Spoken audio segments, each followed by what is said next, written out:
There is only 1 week left until my takedown course begins, sweeps and throws. We're gonna have 25 videos, 3 live calls, and you're gonna learn how to toss people around in sparring sessions or when you fight. Don't miss out on this course. Grab the savings right now and get yourself registered. Now, so many times people tell me, oh, I'm not flexible enough, therefore I cannot kick past hip level. No. 9 out of 10 times, it is simply that you are kicking improperly. But I want to sharpen things up for you, and I want you to have the confidence not only to throw those kicks on the pads or on the bag, but also to be able to do it in sparring. So we need to sharpen up a few details. First of all, we need to look at the mechanics of a kick. Now, many people, when they try to throw at head level, simply can't because they're either not pivoting their foot. They go to kick up at head level and they're going, oh, I can't do it because this foot is not turning. But here's the real kicker, the real thing that stops people. They might pivot, but they leave their right shoulder if they're kicking with their right leg in the back. So now the kick ends up looking like this.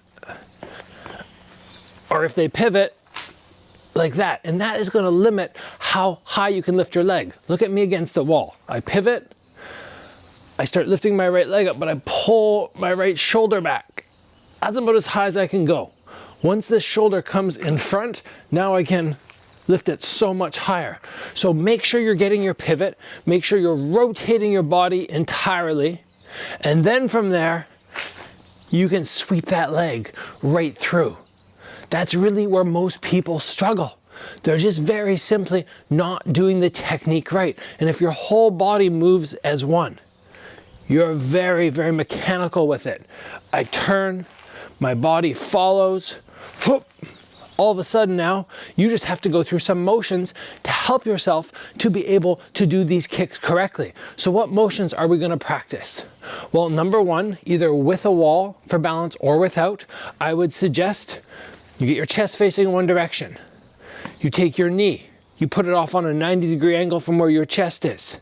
You bend that knee, you grab the knee, you tip your weight backwards, and you pull up. Now, most people won't be able to do this without some balance, but that's fine. If you need it, utilize that. Don't let your heel hang down low. Pull it way up high. And if you start doing that, right from here, I am way above head level if I extend this leg out.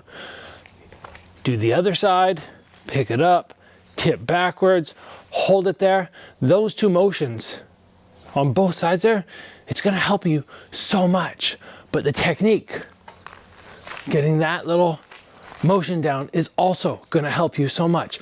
Now, let's talk about the head. What is your head doing when you throw these kicks? I like to tell people to imagine a string connected to the top of your head, and as you start your kick, you get pulled upwards. If I do something weird with my head, like, okay, I'm going to lean way backwards, my balance is going to be all off. So even if I am flexible, I'm going to feel off balance. Therefore, I'm not going to throw in sparring, because if somebody blocks it and gives me a little push, I'm going to end up, whoa, going so far backwards. Or if my head drops to the side, it's going to limit me a lot. Think head comes up. I go to throw my kick, head elevates in height. So as you're doing these knee lifts or whatever else I'm going to suggest in this video, make sure that head stays nice and high, almost like somebody's pulling you up is what you're imagining, as opposed to tipping over. Now you can always use a wall or not. You can do this free again and work on this hip strength. The hip strength is going to help you a lot in your confidence, just picking it up. Can you hold for 30 seconds? If you can't hold for 30 seconds at hip level, it's most likely not that you lack flexibility, but that you lack strength through these side muscles, and you want to have that. Now you could just lift and hold for 30 seconds, or you could do little things like little pulses, or work your round kicks.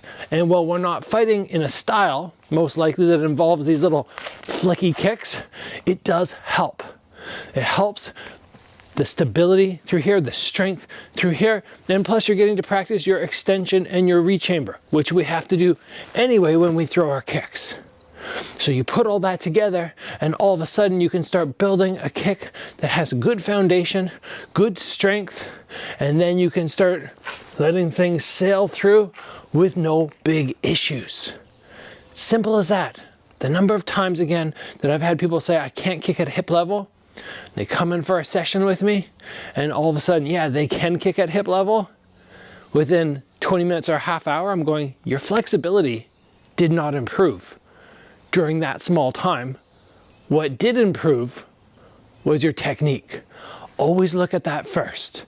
Correct it, and then from there, you can go and say, oh yeah, maybe I will work on my flexibility a little. But keep in mind that if I'm kicking at hip level or head level, look at how spread out my legs are. I really only need to be able to go about this far in my stretch. So there's no need for you guys to be going, okay, I have to get way down into something like that to kick at head level. No, no, no. Anything like this. You could do some dynamic work where you kind of reach from side to side as you're doing it, but technique, technique, technique, technique. Get it down, turn the body as one hip and shoulder connected together, and from there, you're probably going to solve any issues you have.